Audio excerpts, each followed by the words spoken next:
Hey, how's it going, y'all? This is Chaz from Classic Komodo, and this is Battlefield Academy, a series where I review all the different weapons in Battlefield 4 while providing a console player's perspective.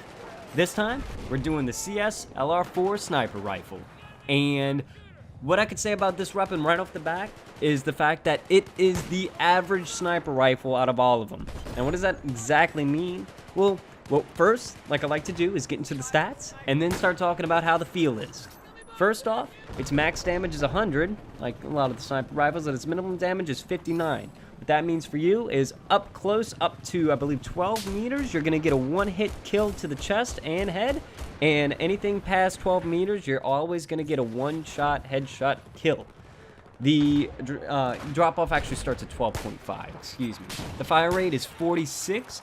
That means it's the middle of the pack. It's not the fastest firing bolt-action rifle, so you're not going to be able to rechamber the fastest, like the M408-5 and the Scout Elite and stuff like that.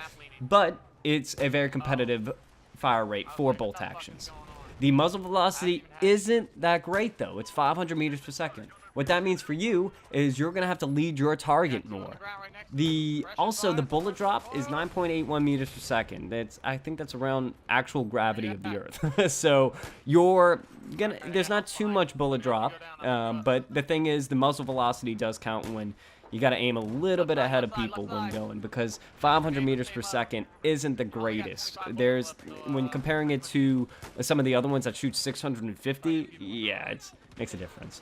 The magazine size is good at 11 rounds in the magazine, and the reload actually isn't that bad. But you always want to make sure you want to have one round in the chamber, because the reload with a round in the chamber still is 2.6 seconds, and without, it's a staggering 4.8 seconds. So you definitely, if you have one more round, you definitely want to reload then, and you don't want to wait for that long reload. All right.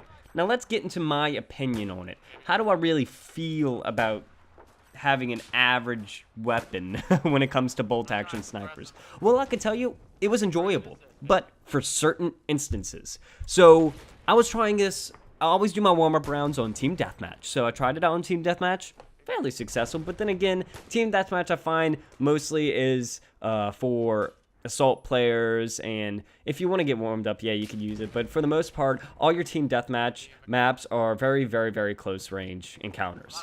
So you can find your pathways, and you can be successful if you stick in one spot, but the spawns are so erratic that you'll always have somebody spawning behind you and get a little bit frustrated. So Team Deathmatch, it was okay. Then I started getting into other game types like Conquest, because I'm like, man, bolt-action sniper rifles, long-range encounters, that's where I want to be. No. This gun, I find to be a great medium range, medium to slightly long-range engagements. That's where you want to start going for with this type of weapon. The reason being is because if you're going for super long-range encounters, this isn't the gun for you. You don't want something that could reload super fast, but have a terrible muzzle velocity for long-range encounters when people are running sideways and not standing completely still.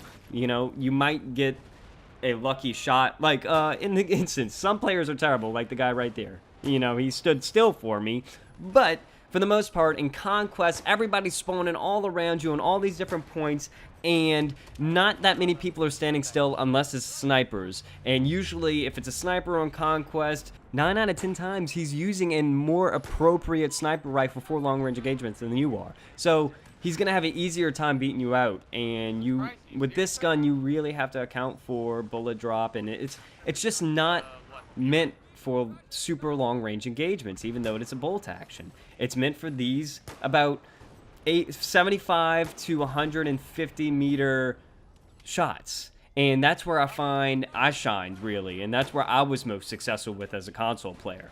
Now, a couple of things to take into consideration. Well, what kind of game modes are limiting me to these kind of encounters?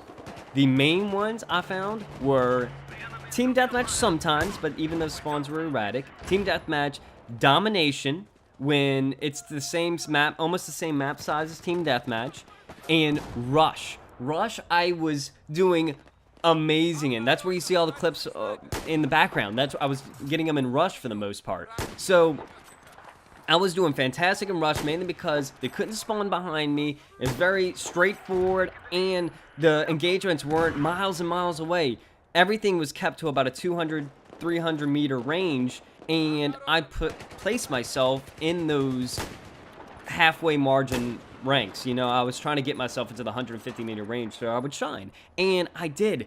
It was fantastic getting that many shots, and this guy gets the bad end of the deal with barrel stuffing.